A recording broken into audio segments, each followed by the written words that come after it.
Welcome to the Sanity Project podcast, where you can awaken your mind to clarity and success even in today's life challenges.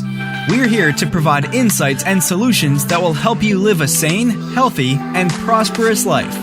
Here's your host, Joanne Victoria. Hello, everybody. This is Joanne Victoria, your host of the Sanity Project podcast. You are here to awaken your mind to clarity and success. If you are an entrepreneur or thinking about being an entrepreneur or are a frustrated and burned out entrepreneur, you're in the right place. Our guest today is Nathanael Zurbruegg. Nathanael is the founder and CEO of the for-profit business Unlimit and the nonprofit organization Live Life to the Fullest. Nathanael is already a multiple award-winning global inspirational speaker who is passionate about inspiring, empowering, and bringing people transformation in all walks of life. Nathanael has been chronically ill for 30 years, has already been through 3 failed kidney transplants, had over 4,300 dialysis treatments so far just to survive, had 3 lung infections, and by medical predictions and what do doctors know, he shouldn't be alive now. Welcome to the show, Nathanael Zurbruegg. Hey everybody, hi John, so good to be here today, and I'm so excited for this time with you. So you're being so sick, you had time to write a book, 4 Steps to Unlimit Your Life, which is what I'm all about as well. That's why you're here as a guest, because we're in alignment. And tell your story to people. They want to know who Nathanael is, how he is still functioning professionally and personally, and still be so sick. Yeah, absolutely. So let me say that I started about 4 years ago when I realized, hey, I have to start my life story as an entrepreneur and go out into this world to inspire people as well, to help people develop a victorious mindset. And it took me about, 26 to 28 years to realize. So I've been through a lot of pain before that, a lot of circumstances. So I want to give a little bit insight into my story. 1 year old, when I was diagnosed with an incurable chronic illness that affected my own kidneys. I lost my own kidneys. I had to go start doing dialysis treatment. Back then, it was still at home every night. I was about 3 years old when one of the biggest miracles happened in my life, and that was the time when I fell into a coma for 2 weeks. After those 2 weeks, the doctor called my parents and told them, hey, look, we have done everything we could do. There's nothing else we can help. And so we have to turn off all the life-supporting machines. My parents come into the ICU in order to terminate my life. And when the doctors turned off the life support machines, all instantly I started to talk to my mom. And that was huge because before that, during those 2 weeks, the doctors told my parents over and over again that there's no function in my brain whatsoever. So I recovered after the coma slowly. However, I had one issue a couple months later when by too high blood pressure, I had too many medication, and by those medication from the side effect, I lost about 80% of my hearing. I was 4 years old at the time. With 5 years old, we had a little light in the lung tunnel, and I got my first kidney transplant, which only worked for 24 hours. There was another kidney transplant with 7 years old, And there was the time when I fully started to realize that there's a different life. So imagine I started life with 7 years old, anything and almost everything that anyone learns with maybe 1-2 years old. I started with 7 years old. That meant like I could eat by myself because I was fed by artificial food before. I could go out, try new things, meet up with friends, and that was one of the greatest times that I ever experienced. After 2.5 years, the kidney got affected again, and I couldn't believe it. I was depressed for 2 weeks. I remember I was lying in my parents' living room on the couch for 2 weeks. I didn't eat anything. I almost didn't talk anything, and I just moved when I needed. And all I wanted to do up in my mind was to take my own life. I was blessed to have people around us that really supported us, and somehow by pastoral care, I come back to emotional, spiritual and physical strength, and somehow realize, okay, I have to accept what's going on, but I'm not going to limit it by what I have right now. I had another kidney with 11 years old, and the cool thing was, even though I had everything again that I wanted as a kid, I realized with 11 that there's still something missing. And for me was to start basically a relationship with I call it God, you can call it whatever, higher power. And I did that, and something shifted in my life because I went through so many things, but I realized there's something that's invaluable that we can have in this life. And I started to believe that all things are going to work together for good after I lost my third kidney transplant as well. And since then, I'm really feeling like how that life has shifted, not from one day to another, but each day and every day in a good thing. And what I realized that over the last 20 years, as you say, and there were so many operations, 40 operations, 4,500 treatments that I went through, and I shouldn't be alive 6 times by now.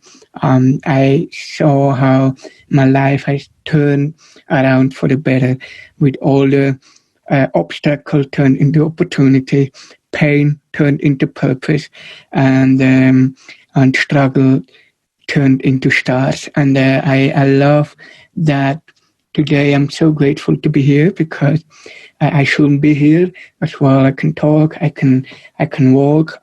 It has been said that I shouldn't be able to do that many times. And I love my life today. I'm full on to inspire as much as people in this world and tell them, hey, look, no matter what you're going through, anything and everything is possible if you never, ever give up. Well, you just said it all. God wanted you here, even if the doctors said you were not going to survive whatever work they tried with you. And you're here for a reason, and it seems to be a very important reason for others to hear. Nathanael, I hope everybody who's listening to this podcast will look at you as a guide, as a goalpost, as a for them not to give up their life because they're bored or because they're distracted or because they're too lazy or because they don't believe in themselves. They have to if they look at you. Yeah. You are the guide. I mean, you deserve it. I mean, you've come through so much, and I don't know what the state of your health. You're here, and that's all that matters. Whatever is going on inside your body is going on inside your body, or whatever. Anybody who's listening has their own issues, but you are the person who probably has the worst childhood health Health. Yeah, well, I know a couple other people that I even with childhood, so. And I'll bet you do. I mean, similar people gather together, but it's amazing. So why don't you touch on your 4 steps to unlimit your life and how you decided to move forward with your own victorious mindset to go from pain to purpose to profundity? What's the number one? What's the number one step? Great.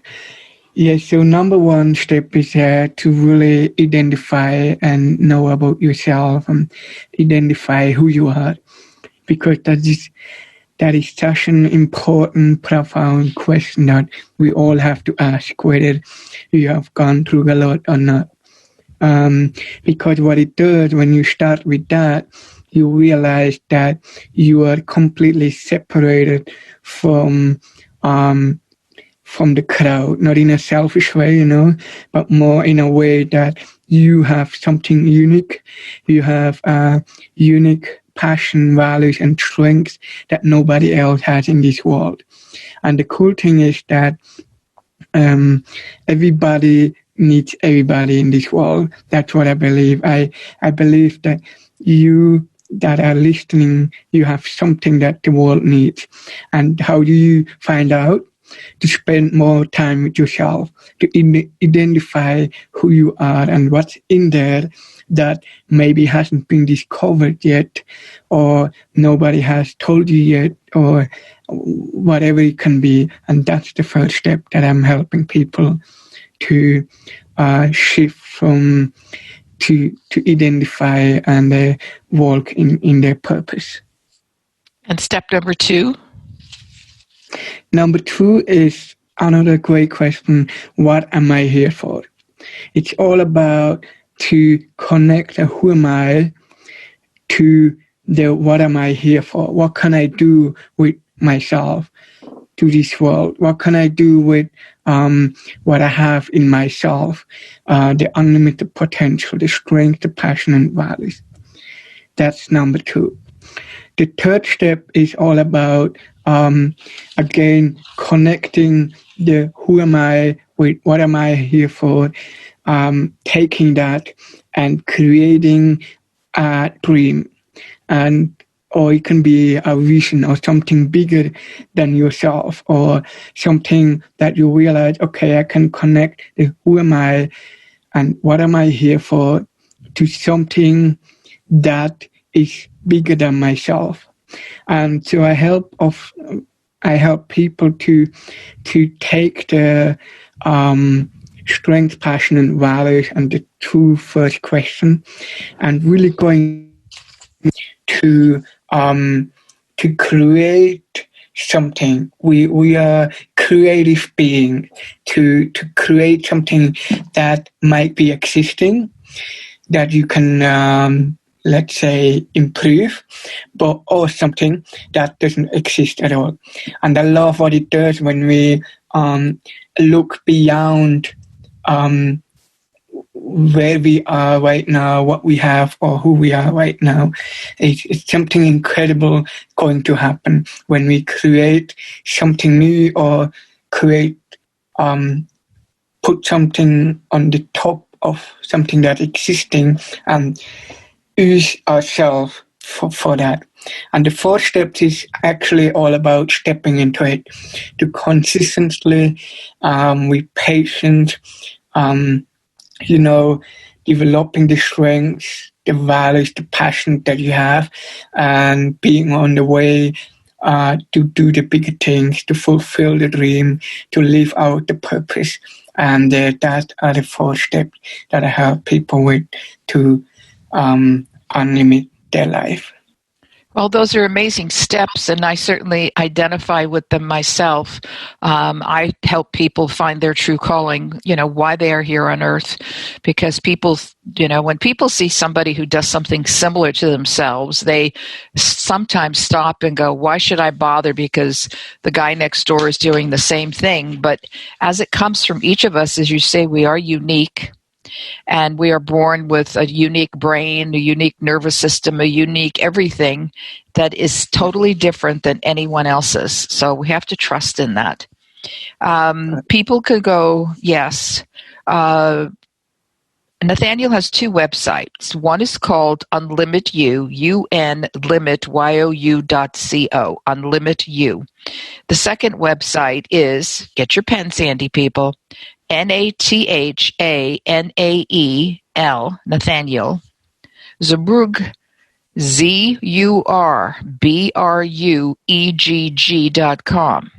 Now, for those listening, that's what it is. For those on my website or on any of the other social media, Spotify, Apple, all that, you can see the spelling of his name. So it's not that complex to find it. In fact, I went to a website, how to pronounce names, before we got on the show so that I could not screw up the name too much. His ebook is available on both sites, one way or another, and it is titled 4 Steps to Unlimit Your Life. It's a downloadable free ebook. It's available, people.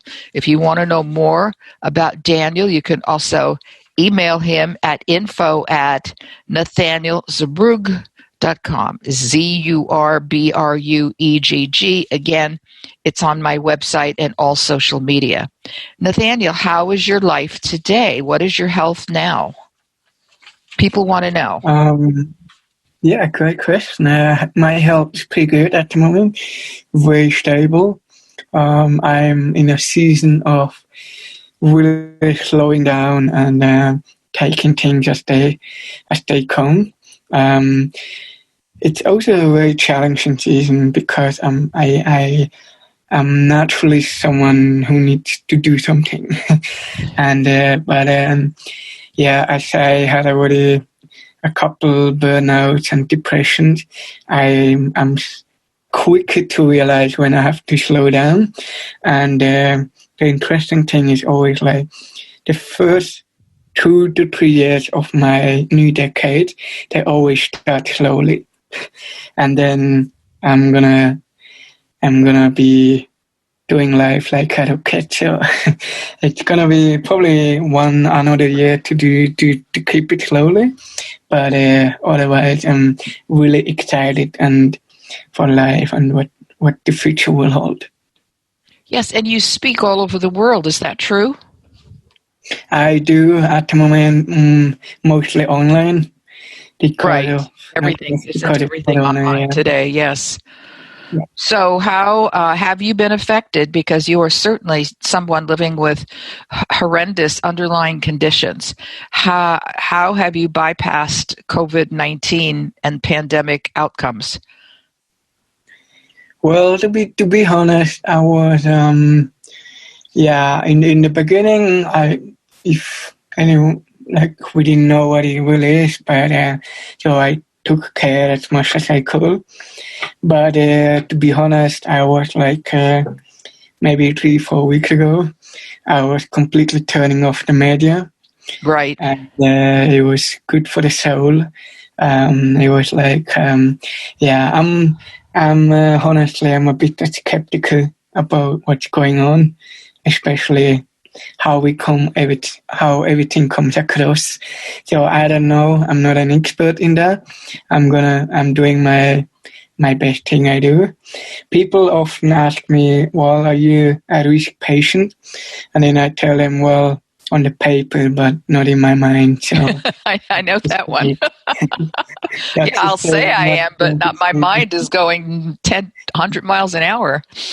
Yeah, and this attitude has helped me many, many times to not listen to somebody medically that I shouldn't have done things, but I did it anyway. So I wouldn't be here today where I am if I wouldn't have that attitude. Absolutely. If the listeners want a guide to understand how you don't give up just because somebody says you should, and I don't care if it's a doctor. Doctors are not gods. Even God has to be questioned once in a while. But if God decided that Nathanael should live and succeed, Who are we to say? Who are we to be overcome with fear by whatever is going on outside of ourselves? Ignore the newspapers, ignore the news on television. I tell everybody all the time, no, I don't listen, no, I don't care, it doesn't matter, because I'm not going to let it affect me. Although I have been in my own personal thing, I have been in quarantine / lockdown / don't go out of the house quite a bit in the last 7-8 months. I have not gone out much. And, I'm just playing it cool, people, just trying to be smart. So I want to make sure that everybody re-listens to this podcast and take notes with this. What Nathanael is telling you is vital. It's important, people. It's extremely important, because those of you who get depressed without any childhood health problems, wake up a little bit. It's okay. It's not the end of your world. If you're clinically depressed, go to get a pill or go for a walk or whatever. But if you just feel down, stop, be by yourself for a while, meditate, watch a funny show on TV, read something profound, or read something silly, but just take a break and put your mind at ease. Nathanael, is there any final thing you would like to say to our audience who's listening? Because I know they're listening for every word you have to say. Yeah, absolutely. I'm always love to give an end word. For here, I think just don't give up on your dreams. No matter the circumstances, the opposition, the inability that you feel. Focusing on don't be fearful of dreaming big, because you can't lose anything. Dream big and go for it. Never give up. It takes time. It takes a lot of steps, but it's so worth to keep going and not to give up on your dream. And because if you do that, someday people are gonna look up, and you will be the guide as well. And that's my word. Yes, I tell people, as long as you're alive, you have a responsibility. And even if you rest in between whatever work you're doing, you're here. If God didn't want you here, he would have taken you a long time ago. I want to thank Nathanael Zurbruegg for being here today. And I want to ask people to go to my website at askjoannevictoria.com/ask. And you can get a free copy of my book, one of my books, called The True Self Handbook, A Guide to Transform Your Life. And I'm grateful, Nathanael, for you being here today. And I know it's not been the easiest thing to trout about and do all the things that you want to do. So I'm grateful. And I want to thank the audience for listening. Yeah, thank you so much for having me here. It was a real pleasure. Well, I am grateful that you are here. Everybody have a great day and see you next time. Bye-bye. I hope you enjoyed this episode of the Sanity Project podcast. Please go to askjoannevictoria.com to listen to more podcasts. Check out Joanne's coaching programs and get a free copy of her report, 5 Steps to Achieve Life-Work Harmony. That's askjoannevictoria.com. Take care, and thanks for being here.